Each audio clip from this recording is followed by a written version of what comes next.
Olá, queridos alunos, tudo bem com vocês? É um prazer tê-los aqui na nossa primeira aula do ano. Eu sou a professora Milene Manfrinato, coordenadora do curso de Serviços Jurídicos de Segurança Pública, e hoje nós vamos ter a nossa aula ao vivo de Direito Individual do Trabalho com uma pessoa muito especial, que é a professora Aline Menezes. A professora Aline, ela é professora do curso de Direito Presencial aqui da Unifatesc e ela também é professora e advogada no Núcleo de Práticas Jurídicas do curso de Direito da Unifatesc. Professora, seja muito bem-vinda. Eu espero aí que nós tenhamos uma aula com vários conhecimentos e que os alunos eles possam mergulhar nesse universo do conhecimento realmente nessa disciplina, que é uma disciplina muito importante, né? Porque ela está relacionada não só com o direito em si, mas com as nossas próprias vidas como cidadãos e trabalhadores. Então, é muito importante que nós consigamos aí adquirir os conhecimentos dentro da disciplina de Direito Individual do Trabalho. Seja muito bem-vinda e a aula é com você. Sucesso! Oi, Milene, obrigada. Obrigada pelo convite. Boa noite a todos. E vamos fazer uma aula bem legal hoje aqui de Direito do Trabalho, tá bom? Obrigada, Milene. Pessoal, então, hoje eu venho aqui para falar com vocês sobre direito individual do trabalho, né? Porque o direito do trabalho em si, ele é dividido em direito individual, direito coletivo e direito processual. E a gente sempre inicia a parte de direito do trabalho ali, cuidando da parte do direito individual, tá? Para a gente ter ideia do que o direito do trabalho, é muito importante a gente ter noção da evolução histórica do direito do trabalho, né? Porque o direito do trabalho nem sempre existiu, e quando ele existiu, ele não tinha um nome também de direito do trabalho, não era essa nomenclatura que era dada ao direito dos trabalhadores, né? Então, as pessoas sempre trabalhavam, mas elas não tinham direitos, né? A uma quantidade de horas máximas, mínimas trabalhadas, elas não tinham uma idade mínima para começar a trabalhar, uma idade máxima para se aposentar, na verdade, nem existia aposentadoria, né? Elas não tinham nenhum tipo de benefício, era só vender mesmo realmente a mão de obra ao preço que o empregador queria pagar. Porque a gente também não tinha nenhuma regra sobre quais valores deveriam ser pagos. E essa questão começou por volta lá do século XVIII só, então você vê, a gente passou aí mais de 1.800 anos ali só na contagem de depois de Cristo, sem nenhuma legislação que tratasse de direito do trabalhador. A gente vê em algumas legislações antigas aí, por exemplo, no Código de Hammurabi, nos papiros do Egito, a gente tem alguma noção aí de que tinham algumas regras de trabalho, né? Mas direito em si não tinha. Até porque se permitia muito o trabalho escravo, né? E quando você permite uma sociedade o trabalho escravo, você acaba não vendo vantagem em ter trabalhadores remunerados, muito menos bem remunerados, né? Então, com o passar do tempo, lá só por volta do século XVIII, que foi acontecer a Revolução Industrial na Inglaterra, que os trabalhadores de indústrias começaram a fazer reivindicações, começaram a fazer greves, né? E daí a gente teve também a Revolução Francesa, onde os trabalhadores também foram para a rua, né? A gente, para quem já viu algum filme, alguma coisa aí tanto sobre Revolução Industrial quanto Revolução Francesa, sabe que a principal motivação dessas revoluções era o direito ao trabalho, né? Por conta dessas revoluções terem influenciado muito na questão dos direitos dos trabalhadores, a primeira vez que a gente ouve esse termo de direito do trabalho é só na Alemanha, tá? Mas antes disso, a gente não tratava o termo como direito do trabalho. Então, se vocês pegarem aí livros que falam dessa história do direito do trabalho, vocês vão ver que ele não trata o direito do trabalho como direito do trabalho, ele vai tratar como direito industriário, né? Direito de trabalhadores das indústrias. Por que isso?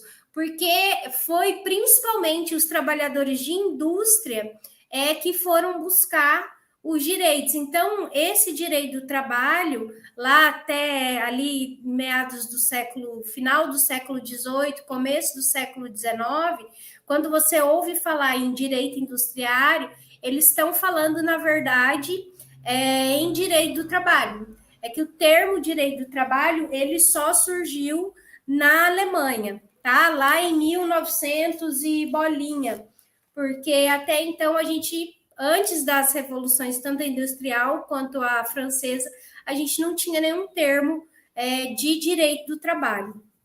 Aqui no Brasil, a gente foi ter uma consolidação de leis trabalhistas só quando a gente teve o golpe de Estado Novo com Getúlio Vargas, e daí a gente tinha várias leis esparsas sobre direito do trabalho. Então, a gente tinha a lei dos maquinistas ferroviários, a gente tinha a lei de professor, a gente tinha a lei de médico, a gente tinha várias leis de várias categorias de trabalhadores.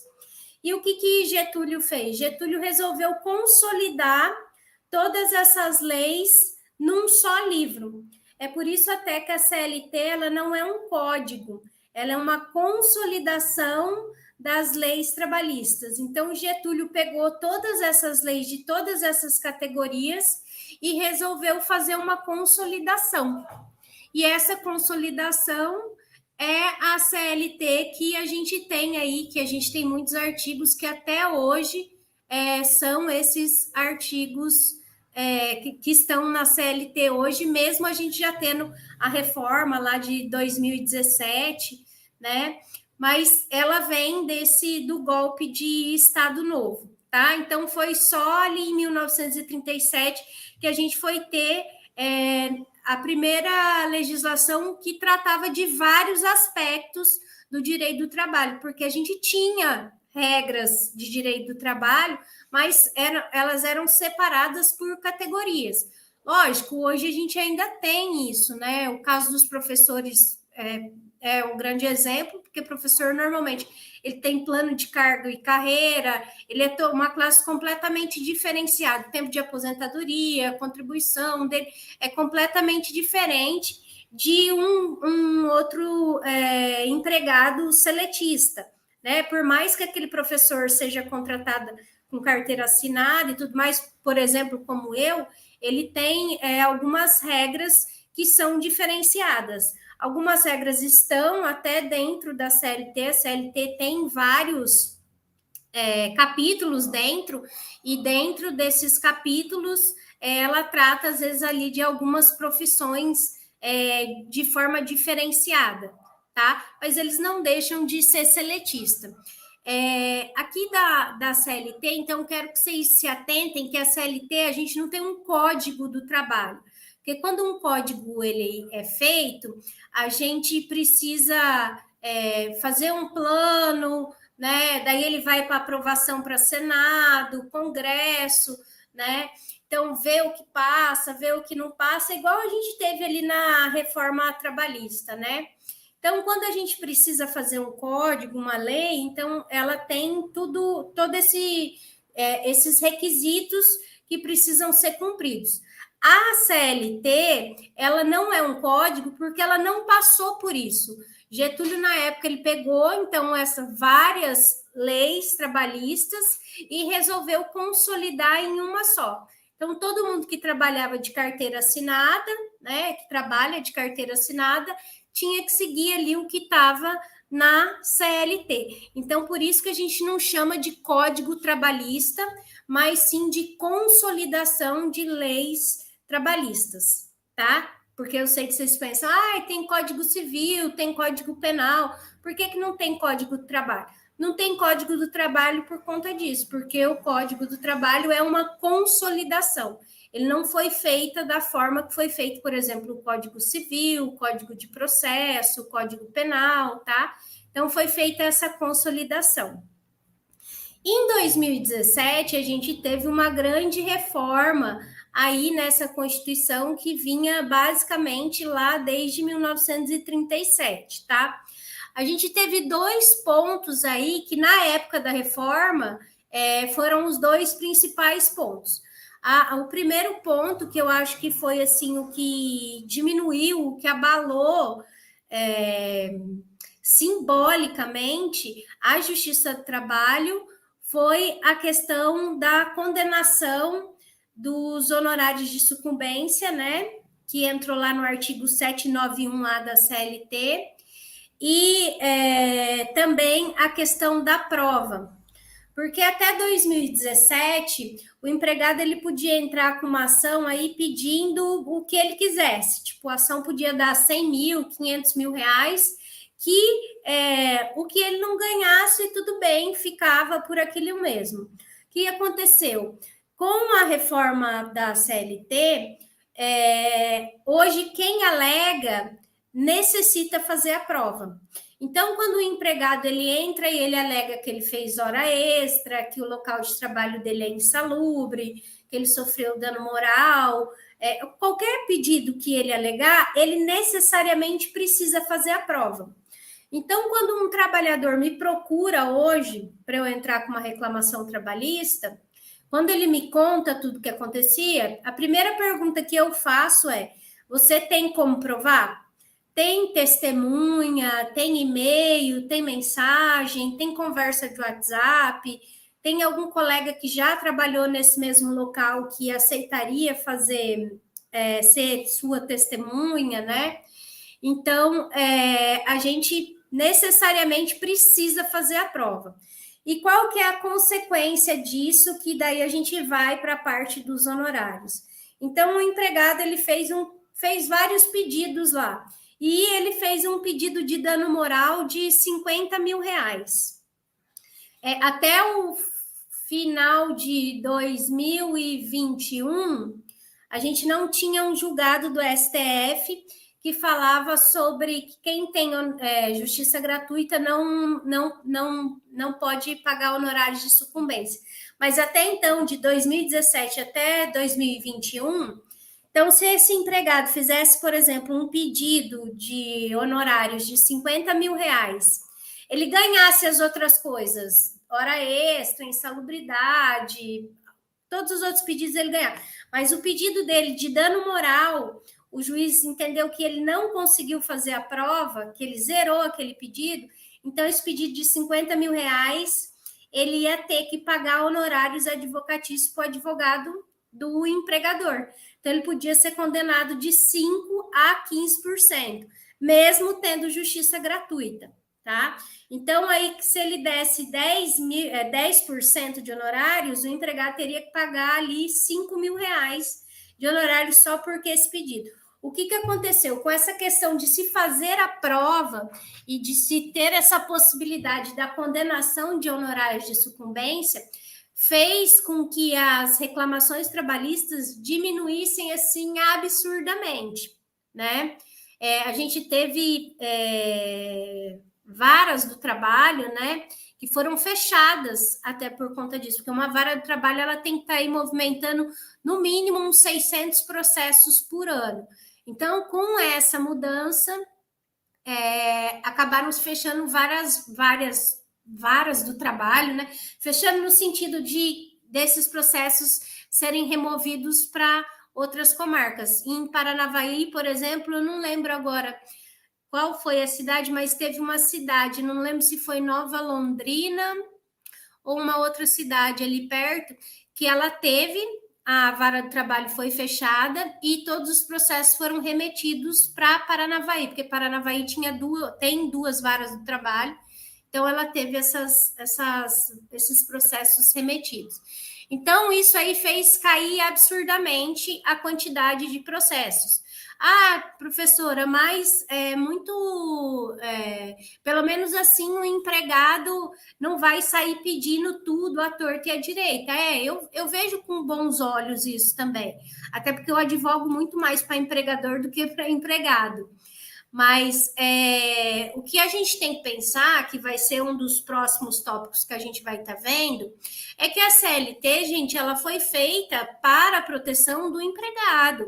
E a gente tem que ter a noção de que é muito mais difícil um empregado fazer prova do que o empregador. Né? A gente realmente tem uma relação de hipossuficiência ali, né? O empregado, ele é a parte suficiente, ele é a parte mais fraca da relação de trabalho, né? Então, é muito mais difícil para o empregado fazer a prova de que o empregador fazia alguma coisa errada.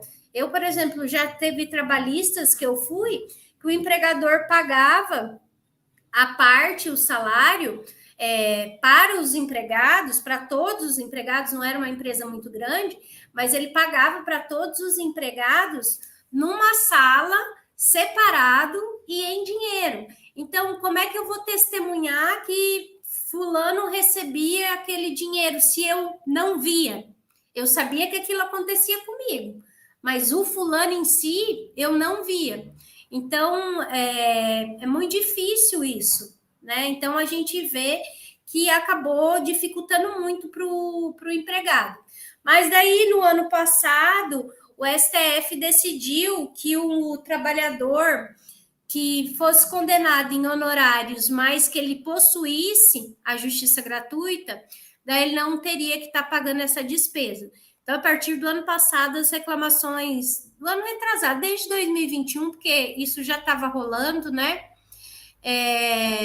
Começaram a aumentar novamente, né? Não está na proporção de que estavam, até porque a gente está vindo de uma pandemia, né? 2 anos aí muito reclusos e tudo mais, mas enfim, agora eu espero que volte a movimentar aí um pouco mais.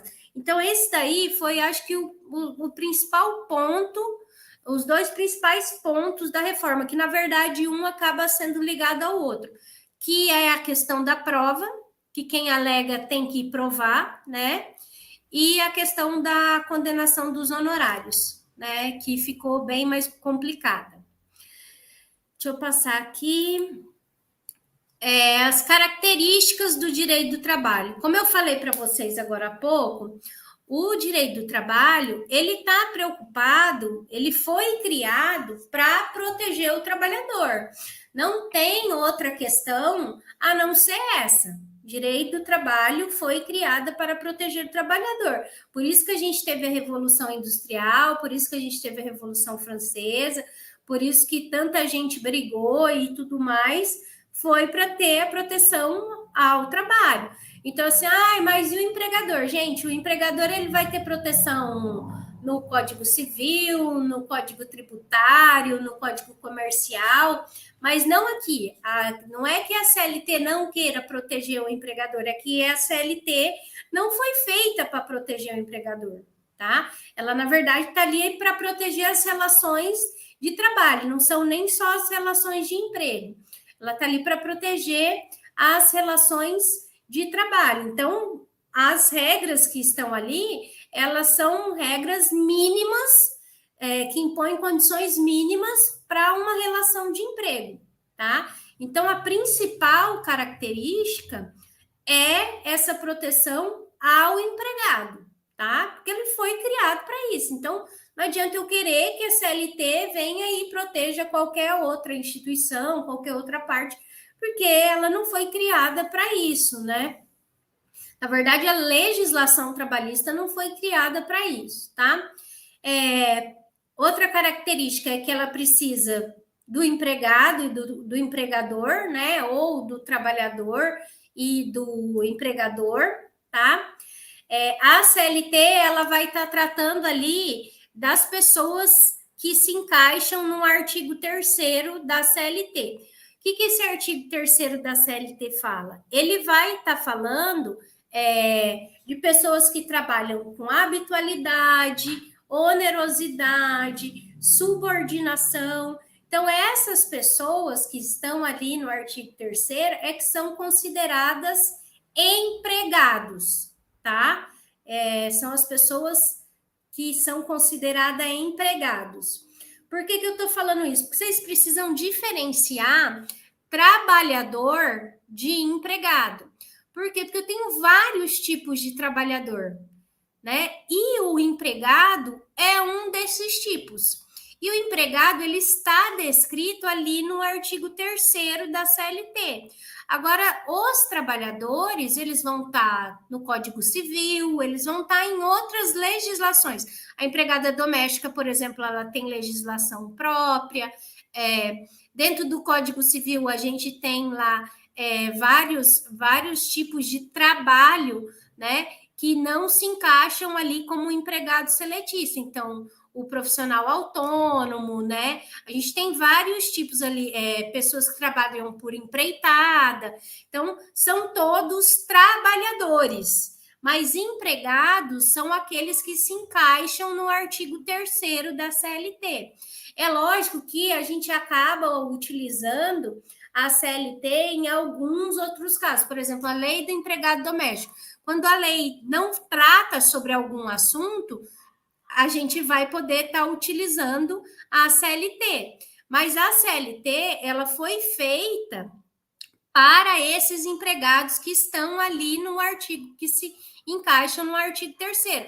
Então, é o cara que vai trabalhar todo dia, é o cara que só ele pode ir trabalhar todo dia, esse cara recebe um salário para estar indo trabalhar todo dia, e esse cara recebe ordens, tá? Ali dentro do serviço. Então, essas características são as características de um empregado, que é o que a CLT dispõe ali no artigo 3º, tá? Então, o artigo 2º da CLT, ele vai estar falando quem é considerado empregado, o artigo 3º vai estar falando quem é considerado empregado, e o artigo 2º da CLT vai estar falando quem é empregador, tá?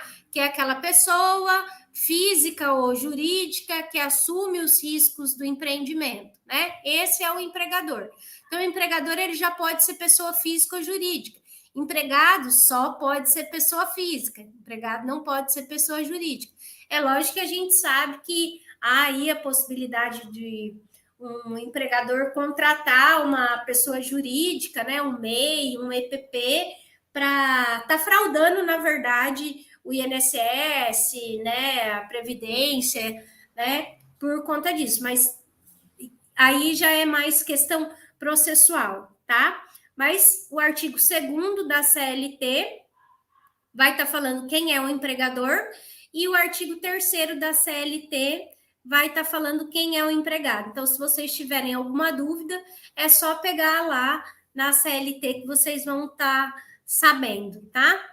Pessoal, se tiver alguma dúvida, alguma questão aqui enquanto eu estiver falando, vocês podem mandar, tá? Que o Toninho vai colocar aqui para mim.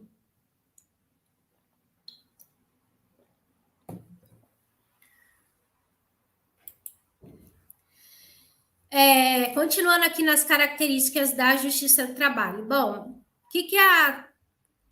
por que se tem uma legislação trabalhista, né, gente?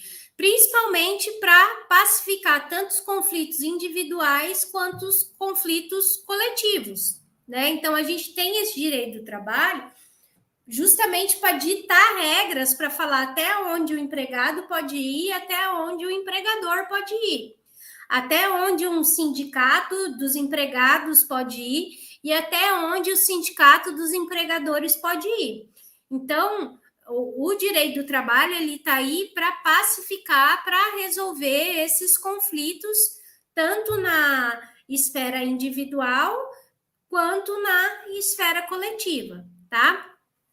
A Justiça do Trabalho aqui no Brasil, ela é composta pelas varas dos trabalhos, os tribunais regionais do trabalho e o Tribunal Superior do Trabalho, que são as VT, os TRTs e o TST, tá? As varas do trabalho, elas ficam nas comarcas, os tribunais regionais do trabalho, normalmente eles ficam nas capitais. com exceção do estado de São Paulo, que a gente vai ter 2 TRTs, né? Em São Paulo e em Campinas, e o TST, que fica em Brasília, tá? Professor, além do TST, ainda tem o STF? Tem, o STF também julga causas, né? Lógico que ali dentro da limitação do STF, né? Vendo a questão da constitucionalidade da regra e tudo mais, questão da admissibilidade, ele também julga questões trabalhistas, tá? Mas, basicamente, são essas 3 instituições. São as varas, tribunais regionais e Tribunal Superior. Tribunal Regional não é um por estado, tá? Mas, por exemplo, Paraná é um por estado, Santa Catarina é um, Rio Grande do Sul é um, mas, por exemplo, Amazonas, Roraima, são mais de um estado para um TRT, tá? E a exceção que é o estado de São Paulo, que vai ter 2 TRTs. Então, aqui no Paraná, por exemplo, a gente tem o TRT da 9ª região. Eles são divididos por região, tá? Então, o direito do trabalho a gente divide ali em direito individual do trabalho, que é esse que cuida da relação individual do trabalhador mesmo, direito tutelar do trabalho, né? Que cuida ali dessa parte processual do trabalho, o direito coletivo, que vai tratando ali principalmente das questões de sindicato, né, de greve, sindicato, convenção coletiva, acordo coletivo, né, então o direito coletivo e o direito público do trabalho, porque a gente tem também aí questões de direito público. Isso aqui, na verdade, a gente vai entrar ali para frente, mas já vou adiantar aqui. O que acontece com o direito do trabalho? Direito civil, por exemplo, direito comercial, ele é um direito privado. Ele trata de relações de pessoas privadas, né? Então, eu, você, a FATES, né? Isso é direito privado, né? Isso vai estar tratando ali no Código Civil, no Código Comercial.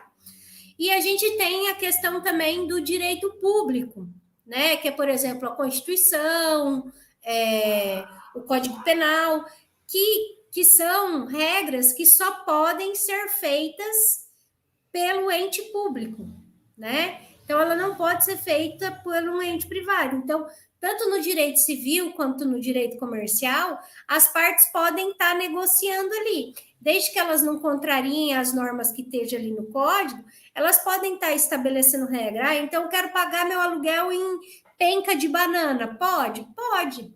Não tem problema nenhum, tá? Agora, eu quero pagar a minha pena em penca de banana. Pode? Não, não pode, porque está estabelecido em lei e não pode ter esse tipo de acordo ali entre o juiz, promotor, já no direito público. Então, direito penal, direito constitucional, direito administrativo, direito tributário, eles são direito público. E o direito do trabalho, porque ele não gosta de ser simples, ele tem tanto âmbito público quanto âmbito privado.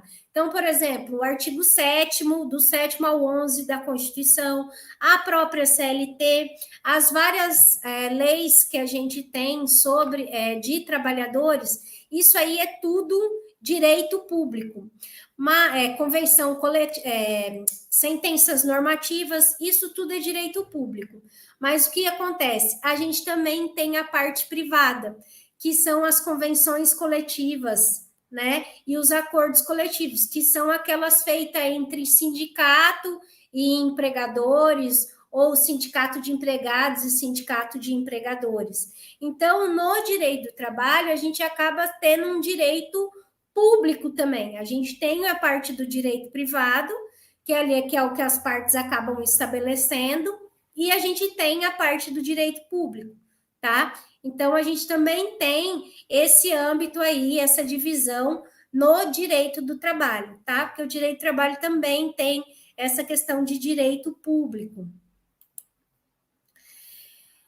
A divisão do direito do trabalho. Então, assim, o que eu coloquei aqui ainda dentro dessa divisão? O que eu coloquei aqui para vocês? Eu coloquei aonde esse trabalhador, esse empregado vai entrar com uma reclamação trabalhista. Então, se é um empregado de uma empresa privada, esse fica fácil. Ele vai entrar com uma ação na Justiça do Trabalho. Agora, um empregado público. O que é um empregado público? É aquele cara que presta concurso público, só que o regime dele não é o estatutário, ele não vai seguir um estatuto, ele vai seguir a CLT. Então, por exemplo, a Caixa Econômica, os funcionários concursados da Caixa Econômica, eles são empregados públicos. Então, toda vez que um empregado da Caixa Econômica quer entrar com uma ação contra a Caixa Econômica, ele tem que entrar com essa ação na Justiça do Trabalho, tá? Não é só ente federal, tá? Prefeituras, né, estado, eles também têm empregados públicos, tá? E, por fim, a gente tem o servidor público, que é aquele que é regido por um estatuto. Então, ele presta um concurso e é regido por um estatuto. E esse camarada aqui, quando ele for entrar com uma reclamação trabalhista, ele não vai entrar na Justiça do Trabalho. Por mais que seja uma relação de emprego, de trabalho, ele vai entrar com uma ação na vara da Fazenda Pública, tá? Então, tanto os estatutários municipais quanto os estaduais, né? Federais, eles vão estar entrando com uma ação, mas daí já não é na Justiça do Trabalho, é na vara da Fazenda Pública, tá? Então, aqui só para vocês saberem aonde cada empregado, cada tipo de empregado pode estar entrando com ação, porque nem sempre essa ação vai correr ali na Justiça do Trabalho. Eu, por exemplo, eu já trabalhei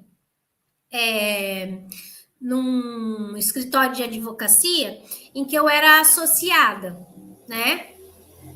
Então, depois uma outra advogada entrou com uma ação pedindo uma indenização material por conta de um acidente que ocorreu no carro e tudo mais. Ela alegava que era obrigada a trabalhar com o carro. Era obrigada a ter o carro para poder trabalhar. E daí ela entrou com uma ação na vara civil, né? Porque não se tratava de uma relação de emprego, né? Se tratava de uma relação civil. E daí lá foi alegado na defesa que, na verdade, se tratava de uma relação de trabalho. Não era uma relação de emprego, mas era uma relação de trabalho. Então, o local que aquele processo deveria correr era a Justiça do Trabalho e não a vara civil, tá? E daí ela teve que distribuir essa ação na Justiça do Trabalho e foi onde o processo foi julgado, tá? Então, às vezes, a gente tem que parar para pensar aí onde que essa ação tem que ser distribuída, tá? Onde que eu tenho que entrar, porque às vezes a gente já pensa, é Justiça do Trabalho, né? É vara da Fazenda. Então, a gente tem que pensar aí, ou é vara civil. A gente tem que pensar qual que é a motivação, qual que é a relação que a parte tem ali, né, com o prestador de serviço, com o empregador, para saber aonde que aquela relação tem que ser distribuída, tá? Então, por isso que a gente precisa saber dessa divisão aqui de cada empregado ou do servidor. Fundamentos, já falei isso aqui para vocês hoje. O principal fundamento do direito do trabalho é a proteção do trabalhador. Por quê? Porque ele é a parte hipossuficiente na relação de emprego. É muito mais difícil para o trabalhador fazer prova, o trabalhador às vezes aceita um trabalho sem carteira assinada, ele aceita receber menos que o piso salarial, ele aceita fazer hora extra sem receber. Por quê? Porque ele não pode ficar sem salário, ele não pode ficar sem Dinheiro, né, gente? Todo mundo precisa de trabalho para sobreviver. Se você não está trabalhando, com certeza tem alguém trabalhando para estar pagando a tua vida, né? A tua comida e tudo mais. Alguém está trabalhando por isso. Porque obrigatoriamente a gente precisa disso, né? Então, o trabalhador, ele se submete a essas situações, por quê? Porque ele precisa daquilo lá. Então, não é que ele é hipossuficiente ou porque ele é a parte mais frágil na relação só porque ele quer. Não, é porque, na verdade, essa é a realidade.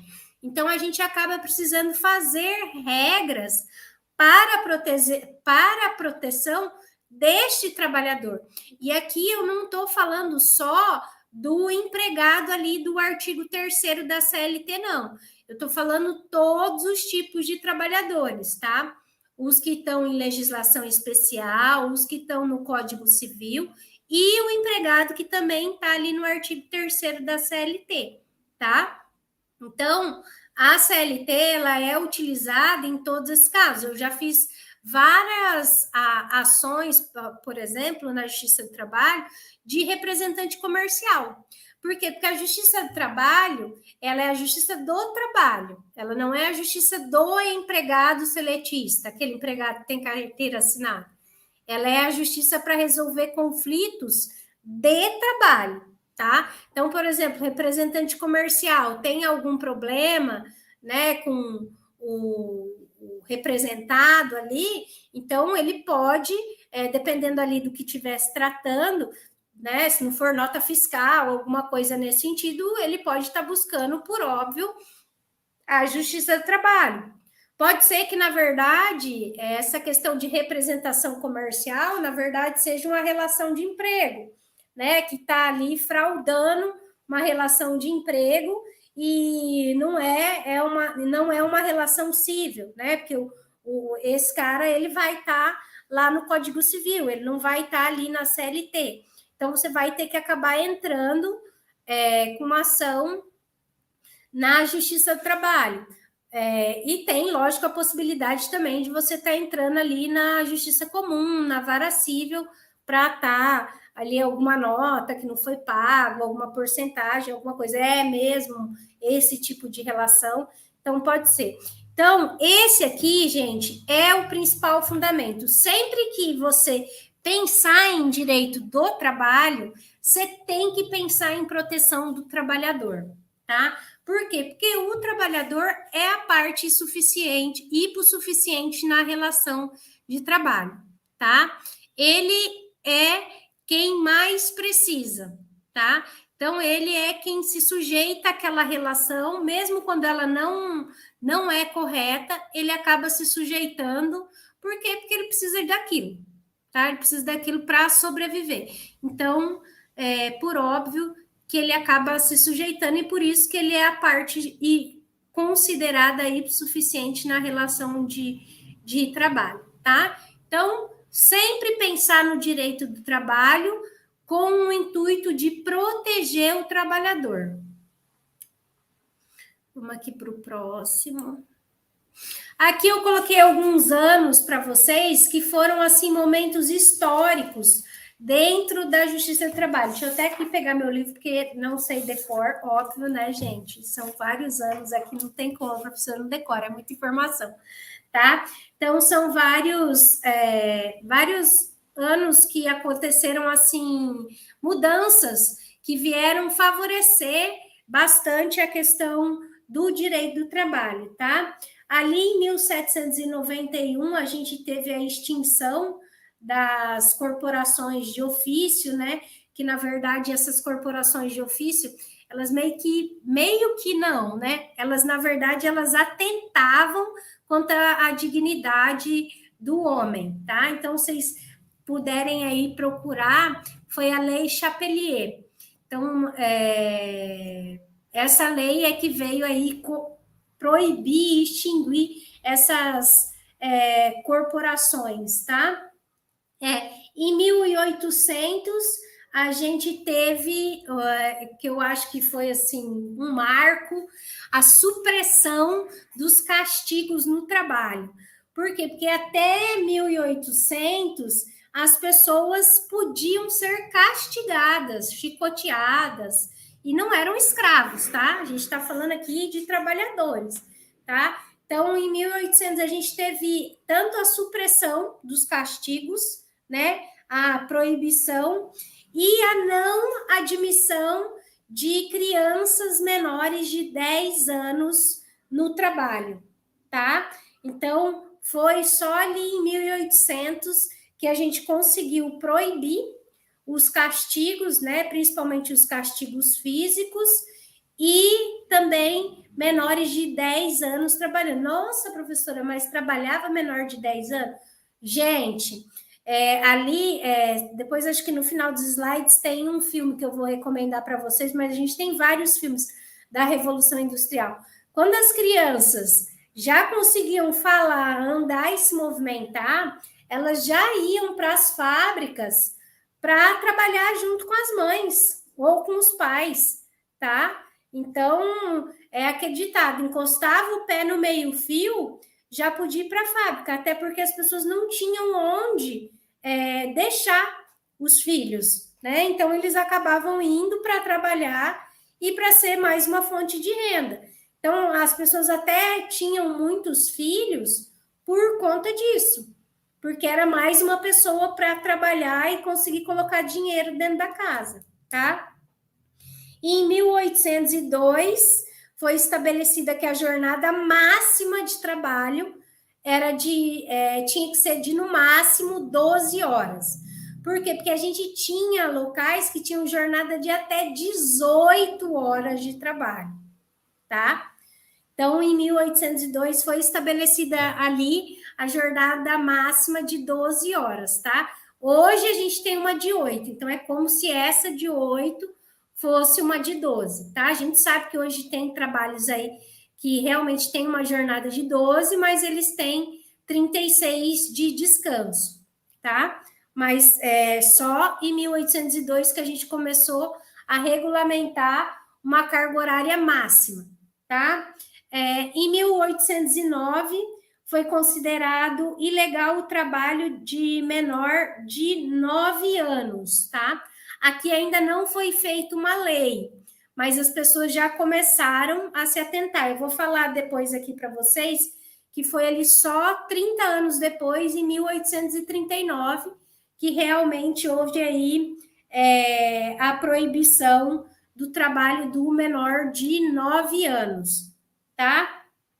1813, proibido o trabalho do menor de 18 anos em minas de subsolo, né? Nas minas de carvão.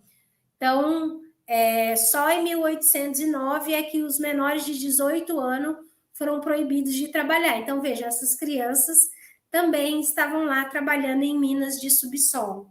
Em 1813,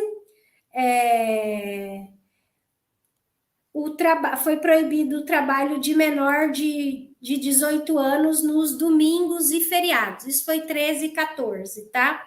Então, eles foram proibidos de trabalhar aos domingos e feriados menores de 18 anos, tá? Em 1939, como eu falei para vocês, é que foi promulgada a lei que proíbe o trabalho de menor de 9 anos, tá? Em 1880, a gente teve a descoberta da eletricidade, então houve aí uma grande revolução, né, principalmente na indústria, né? E em 1891 foi feito uma encíclica, né, chamada Rerum Novarum, e nessa encíclica eles falam da imensa exploração do homem pela máquina. Então começa a se ver aí o quanto o homem foi explorado, tá? 1917, a gente teve a primeira Constituição Mundial a tratar de direito do trabalho, que foi a Constituição do México. Então, até 1917, a gente não tinha nenhuma Constituição no mundo que tratasse de direito dos trabalhadores, tá? Em 1919, a gente teve aí a Constituição de Weimar, que trouxe também direitos trabalhistas, e a criação da OIT, que é a Organização Internacional do Trabalho, tá? Que foi feita ali através do Tratado de Versalhes. Em 1927, a gente teve aí a feitura da Carta del Lavoro, que é a Constituição italiana, que trata do sistema trabalhista e tudo mais, e é a inspiração da nossa legislação trabalhista, tá? Então, nada se cria, tudo se copia. Então, a inspiração da nossa CLT, das nossas leis trabalhistas, é a Carta del Lavoro de 1927 da Itália. E em 1948, a gente teve aí a Declaração Universal dos Direitos dos Homens, que, por óbvio, acabou auxiliando muito na legislação trabalhista.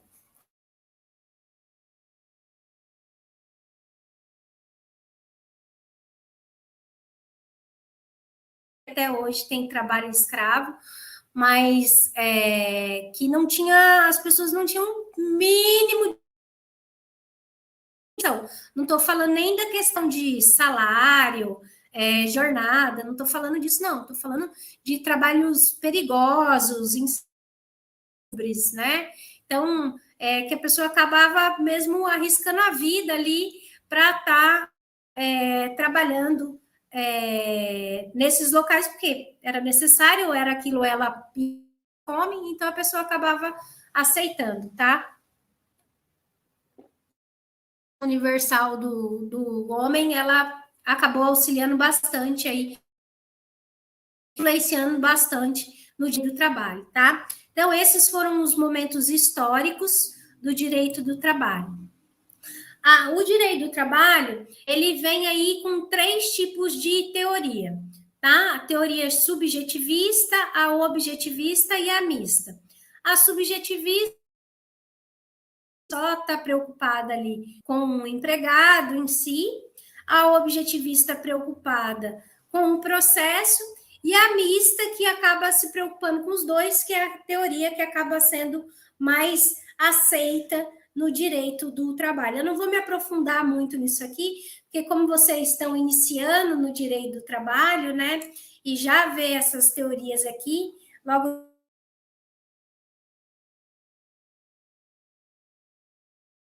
de início eu não acabo não me aprofundando com os alunos e tratando sobre princípios do direito do trabalho.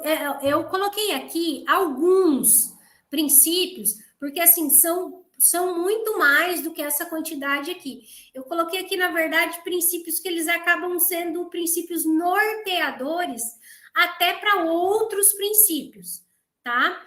Então, o primeiro princípio, que é o fundamento do direito do trabalho, é a principal característica do direito do trabalho, que é o princípio da proteção do empregado, né? Por quê? Porque ele é a parte hipossuficiente na relação de emprego, né? Então, esse é o principal princípio, tá? Se a gente tiver um princípio que a gente tem que falar assim, não, esse é o princípio do direito do trabalho. É o princípio da proteção, tá? Princípio da proteção do trabalhador. Depois a gente tem o princípio da norma mais favorável. O que é esse princípio? Esse princípio é o seguinte, por exemplo, a CLT, ela fala que a hora extra, ela tem que ser paga, tanto a CLT quanto a Constituição Federal, ela fala que a hora extra, ela tem que ser paga em, no mínimo, 50% de adicional. Agora, se você é contratado ou na convenção coletiva da categoria que você trabalha, tá lá que a hora extra tem que ser paga em, no mínimo, 70%, e o seu empregador paga na faixa de 50%, e você vai com uma reclamação trabalhista pedindo essa diferença dos 20%, o juiz, ele vai adotar, ele deve adotar, na verdade, a norma mais favorável para o empregado, que qual é? É que tem que pagar os 70%. Então, sempre que tiver ali de normas, né? Uma fala isso e a outra fala isso sobre a mesma coisa. Então, eu vou utilizar aquela que for mais favorável para o empregado, tá? Então, isso é o princípio da norma mais favorável.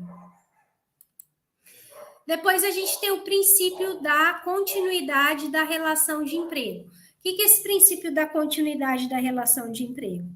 É o seguinte, se o teu empregador te contratou e não colocou, não assinou, não colocou na tua carteira qual que é o prazo do teu trabalho, né? Então, quer dizer que esse contrato de trabalho é contínuo, não tem prazo para acabar. Se ele colocou lá que você vai estar num contrato de experiência de 45 dias mais 45 dias, acabou aquilo lá, sua relação de trabalho também continua, tá? Então, esse princípio da continuidade da relação de emprego, ela vem para dizer o seguinte, que se o empregador não fala nada, ou se ele fala e aquele prazo acaba, e mesmo assim você continua trabalhando, é por conta do princípio da continuidade da relação de emprego. Gente, desculpa, minha cachorra. Nina, vai deitar. Então, é por conta desse princípio. Então, por mais que o contrato ali de experiência acabe, você continua trabalhando, ainda há relação de emprego, por conta desse princípio da continuidade da relação de emprego, tá? Princípio da primazia da realidade fática.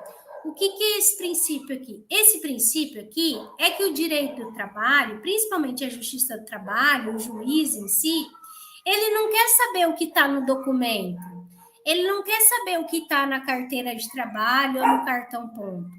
Ele quer saber o que realmente acontecia com aquele empregado no local de trabalho, tá? Então, é o princípio que a gente pode falar que ele prima pelo que realmente acontece de fato. Então, o local de trabalho realmente é insalubre e não está pagando insalubridade, o empregado realmente fazia hora extra e o empregador não pagava, ou pagava por fora, o empregado é registrado com um valor, mas recebe outro por fora, tá?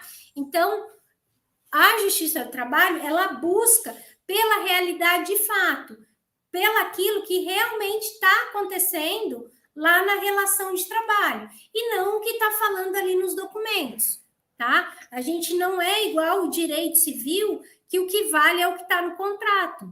O direito do trabalho vale o que acontece de fato. É óbvio que você tem que conseguir fazer prova de que isso realmente acontece de fato, tá? Já aconteceu, por exemplo, de eu estar em audiência e o juiz suspender as próximas audiências e falar, nós vamos para a empresa neste momento. Então, ele parou ali as audiências e nós fomos para a empresa naquele momento, para ele realmente ver o que estava acontecendo. Porque tanto as partes como as testemunhas, elas realmente estavam ali uma perfeitamente contra a outra. Então, ele precisava descobrir qual era a realidade, qual era a situação realmente naquela empresa. Então, ele foi para a empresa, suspendeu e foi para a empresa realmente fazer essa visita.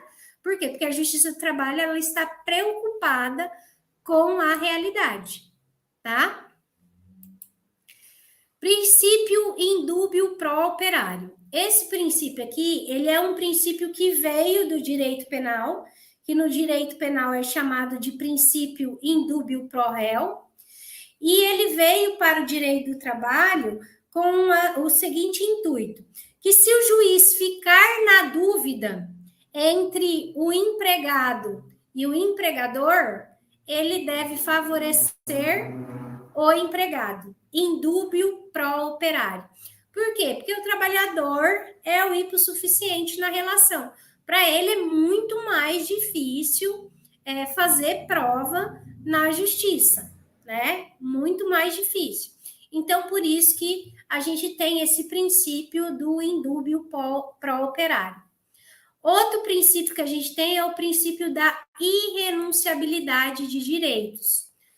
Com a reforma trabalhista, a gente hoje está vendo que a gente tem algumas possibilidades de estar negociando alguns direitos, tá? Mas isso não quer dizer que a gente pode renunciar. Então, por exemplo, eu não posso falar que eu não quero receber salário, que eu não quero ter direito a férias, que eu não quero ter 13º, que eu não preciso receber hora extra, tá? Então, eu não posso renunciar meus direitos. Eu posso, até alguns direitos, eu posso estar negociando, por exemplo, minhas férias, minhas horas extras, eu posso estar fazendo um banco de horas, tá? Mas renunciar não adianta, tá? Não existe essa possibilidade. Então, se o empregador pagou e o empregado conseguiu comprovar, o empregador vai ter que pagar de novo. Por quê? Porque não pode renunciar a isso, ok? Outro princípio aqui é o princípio da condição mais benéfica, tá? Esse princípio da condição mais benéfica é o seguinte: então, quando o empregador começa a fornecer algum benefício para um empregado, esse benefício não pode mais ser retirado, tá? Então, eu comecei a fornecer um vale alimentação de R$300. Eu posso reduzir? Não, não pode. Eu passei a dar folgas aos sábados. Eles não precisam mais trabalhar de sábado, só de segunda a sexta. Posso retirar isso? Não, não posso, tá?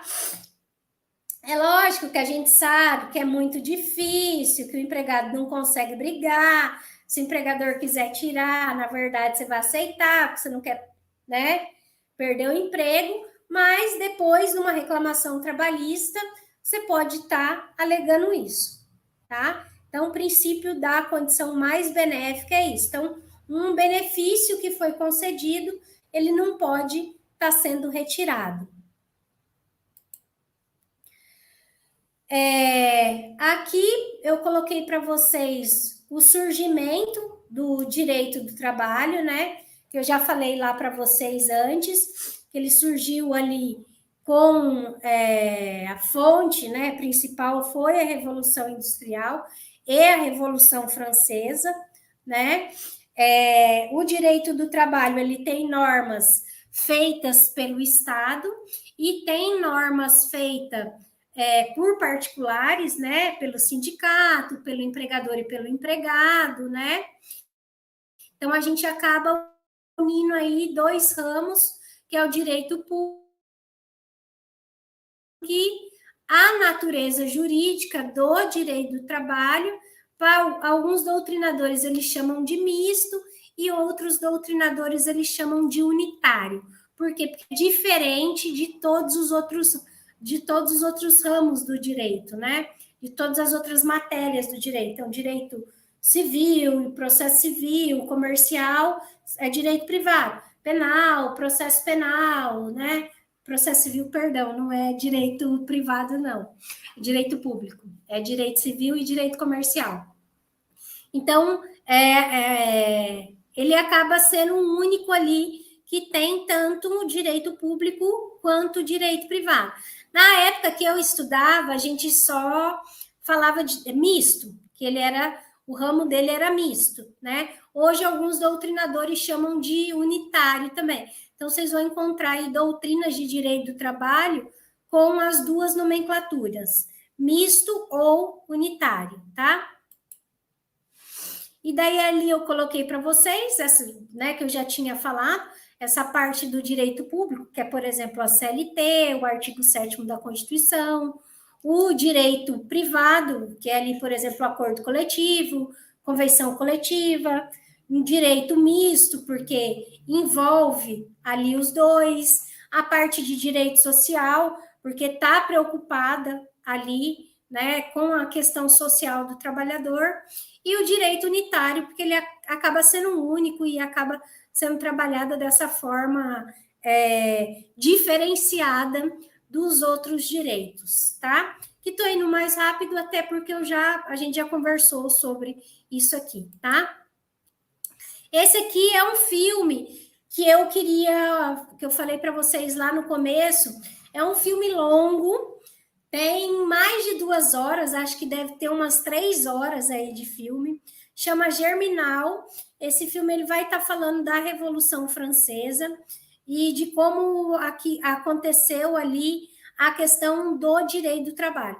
Então, é um filme que, para todos os alunos ali que vão ter direito do trabalho ali no segundo, no terceiro ano da faculdade, é um filme obrigatório, tá? É um filme longo, mas não é um filme, é um filme bem antigo, tá? Vocês encontram ele no YouTube para assistir de graça, tá?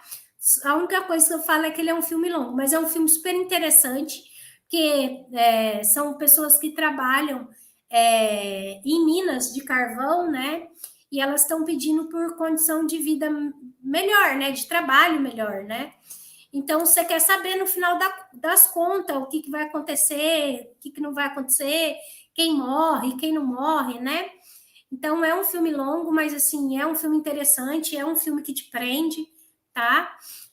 Então, eu recomendo. É um ótimo filme para se assistir, tá? Aí, aqui, por fim, eu coloquei uma questão que eu sempre coloco para os meus alunos, acerca dos princípios norteadores do direito do trabalho, assinale o que for correto, tá? Aí aqui eu coloquei, isso aqui é uma questão, eu não lembro agora se era da prova da OAB ou uma questão de concurso, tá?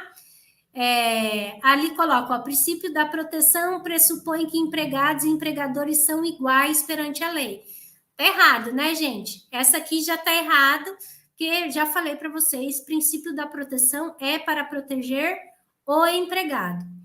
Ali o princípio da norma mais favorável, derivado do princípio da proteção, que quando estabelecida uma condição na formação no curso contrato de trabalho, as alterações posteriores podem ocorrer validamente como regra, se mais benéficas para o trabalhador.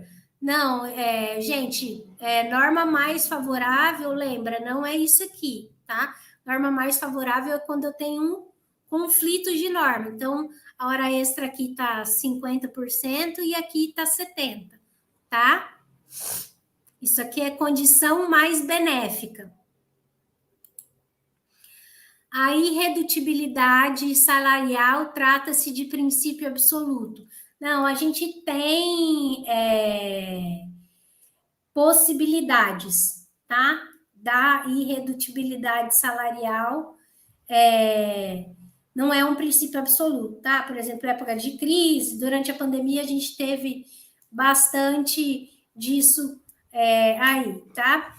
O empregador poderá reduzir o salário do empregado desde que este firme por escrito sua concordância, tá? Isso aqui também vai depender muito. A Justiça do Trabalho não tem visto isso com bons olhos, apesar da reforma permitir, tá? Mas ela não está vendo isso aqui com bons olhos, essa possibilidade, tá? Até porque o empregado, na maioria das vezes, ele concorda, porque ele não tem outra opção, tá? Pessoal, é isso. Eu não sei se tem alguma pergunta, algum comentário aqui. Tudo certo, meus queridos? Já colocaram a lista aqui para vocês? Bom, gente, é isso. Alguém tem alguma pergunta? Vocês querem mandar aqui no chat algum comentário, alguma coisa?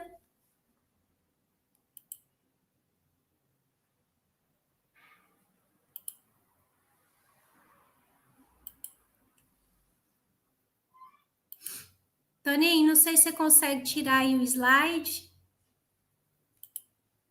É isso, obrigada. Sem perguntas, pessoal? Nós estou vendo que tem gente de longe aqui, Bahia, São Paulo, Rio de Janeiro. Obrigada pela presença. Tá bem explicado, Isadora?